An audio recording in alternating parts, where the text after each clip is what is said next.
और दूसरी बड़ी खबर का इस वक्त रुख कर लें एलएसी पर कशीदगी के बीच मोदी शी जिनपिंग का आमना सामना होगा। तो इस वक्त की बड़ी खबर आपको दे रहे हैं। नवंबर में 3 बार दोनों लीडरों का आमना सामना होगा। 10 नवंबर को एससीओ की मीटिंग है, 17 नवंबर को ब्रिक्स इजलास है, 21 और 22 नवंबर को G20 इजलास है। इन इजलास में दो तरफा बातचीत नहीं होगी।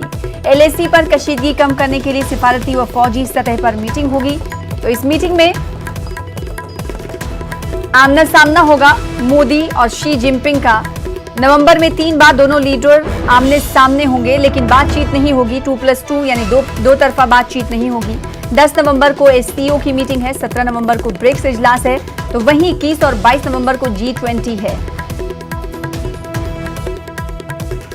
इस पूरे स्केड्यूल में 3 बार मोदी और शी जिनपिंग का आमना सामना होगा, क्योंकि हिंदुस्तान और चीन के दरमियान जो रिश्ते हैं वो तल्ख होते हुए जा रहे हैं। 3 बार एलएसी पर कशीदगी के बीच मोदी और शी जिनपिंग का आमना सामना होगा। नवंबर में 3 बार ये दोनों लीडर आमने सामने होंगे। इन इजलास में दो तरफा बातचीत हालांकि नहीं होगी। तो एलएसी पर कशीदगी कम करने के लिए सिफारती और फौजी सतह पर मीटिंग है।